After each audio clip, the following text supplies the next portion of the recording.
Welcome to episode 2 of Plot Snacks. Yeah, Plot Snacks. Now, our today's character's name is Yara. Sorry. Okay, so now Yara is in this group chat with three of our friends, but one night, none of them are on the group chat. She's the only one on the group chat. Everybody contact list have disappeared. I mean, everybody's contact has disappeared from the group chat, and she can't even reach them on her phone. So she's super confused, like what is going on? Because the next day, they were going to have like a costume party. It was like a very impromptu stuff. So they were supposed to discuss it that night, so they could coordinate, as per a clique, coordinate their outfits. But nobody was on the group chat, and she was annoyed. She really was annoyed. So she decided that the next day at school she was going to confront them. She gets to school and these backstabbing bitches dressed like the Powerpuff Girls, and she's just there looking so random. You don't even know where she's from, like what exactly her costume is referencing. And she's like, guys, why would you do such a thing? Like, why would you leave the group and then like basically cut me off? And then like, girl, like you are really not serious right now. And then they basically accuse her of giving them attitude on the group when when they were trying to coordinate the outfit. And she's like, I'm not crazy, nobody was on the group. And they're like, no, you were on the group and you were acting really weird. So things are weird. They show their phones and checks out. Yes, her phone, nobody was there, but on their phone, somebody that was supposedly like her was on the group and giving them a whole bunch of attitude. So now they just like they just say, let's just chuck it out to like a weird computer glitch and go on about our normal day. So they decide that okay, we're just going to they sort it out and they say we're back to being friends.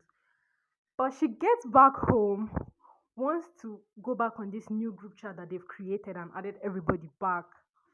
But the girls are not there. So now she's really like, why do you guys keep disappearing from the group chat? Is this a prank? It doesn't make sense. And she's like, okay, I'm going. And she tries to call them again, like, this is not funny. The prank you're pranking is not doing it, but their number is not reachable. So she's like, what? Okay, so she gets to school, ready to give them like back to back for like the attitude and just the dumbness of their prank. Well, she gets there and she sees there are a lot of police cars, like, and then the school feels so like the atmosphere of the school feels so stiff.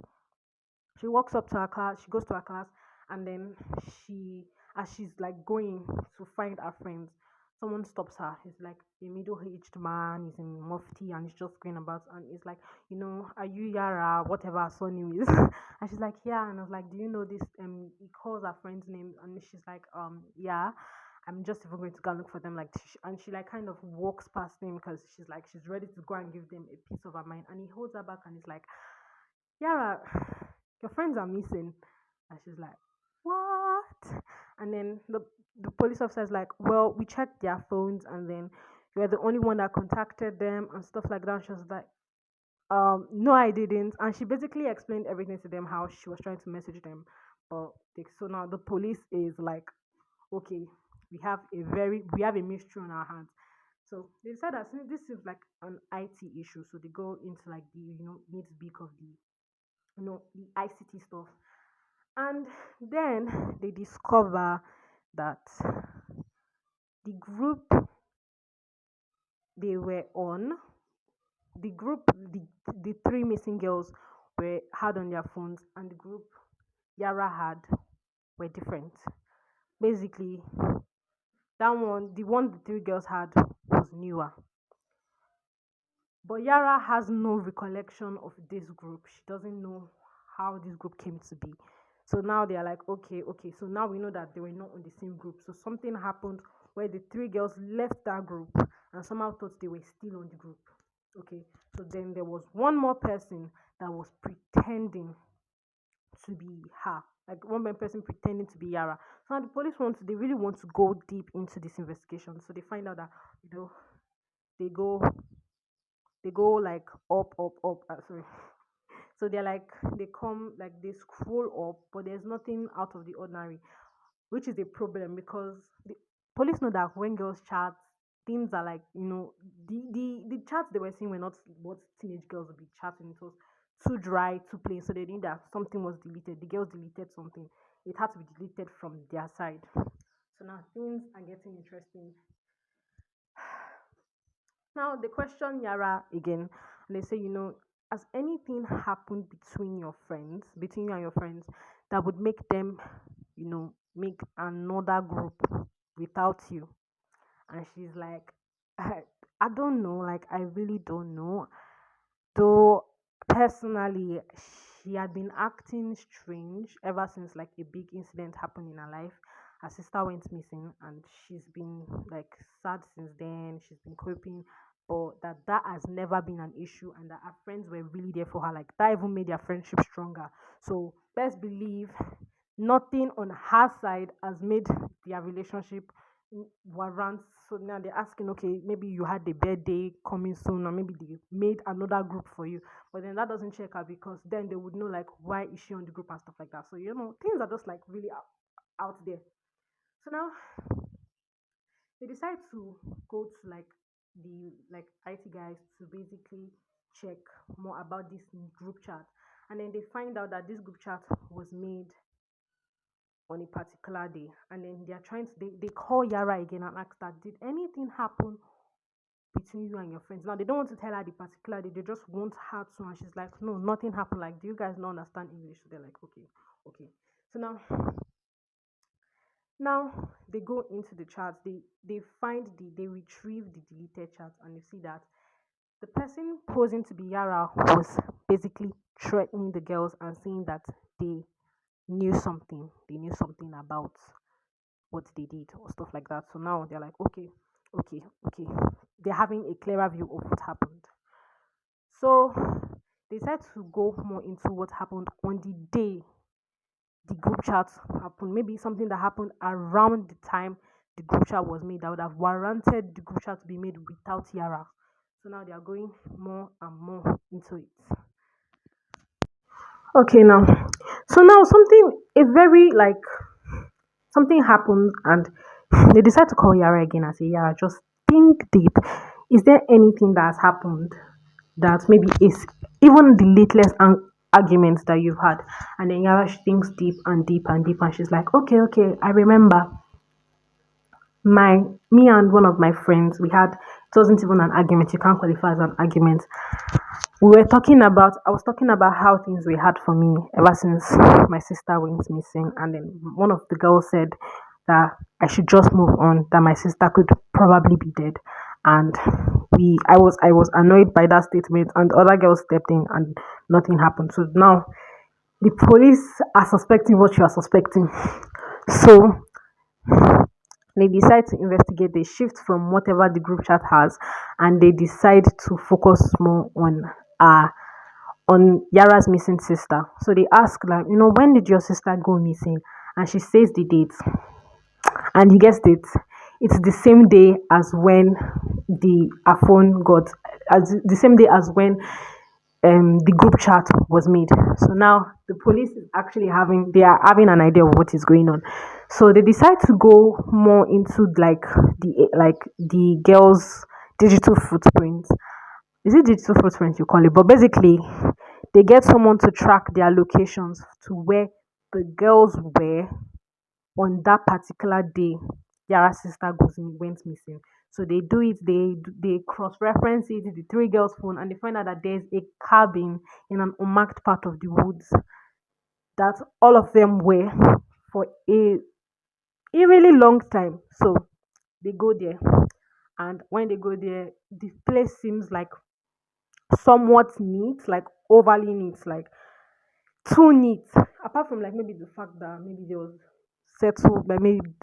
settled dust from people not being there. It seemed really, really like clean and arranged, and it was just putting the policemen off. And they were just looking a bit more into the like the cabin. So they go into a room, and in the room they see this like You know all this kind of thing where you see in some artists where you see live, laugh, love, something like that. So they see something like that, but instead it says, we keep our memories, we love our memories, stuff like something cheesy about memories. So now they're like, okay. And then they're just looking around and they see the window. So like the police officers, they they're inspecting and they find something in the panels of the window, and basically there is a VHS tape. And now the, the police officers are like VHS tape. Okay, okay, this is getting interesting.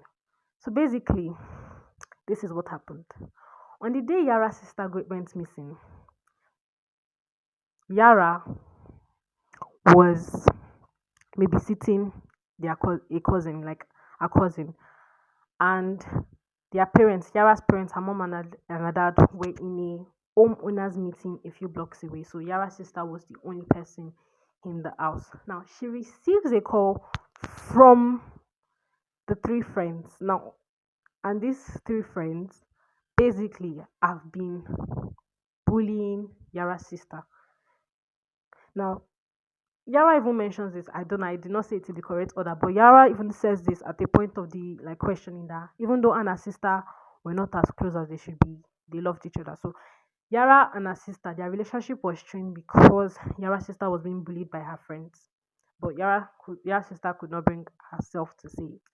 So now they call Yara sister and say, you this our victim, come to our cabin and we give you 30 minutes. And she couldn't have possibly have made the journey in 30 minutes, but she tries her best and she gets there an hour, and they're like pitching her and they're telling her they're like now these things now what I'm saying you as she gets to the cabin was caught on the VHS.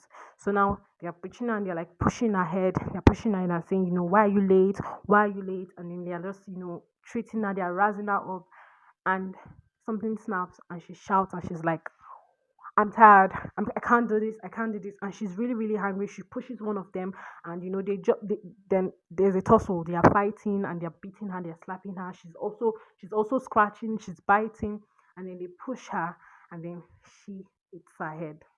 So basically, they look at her.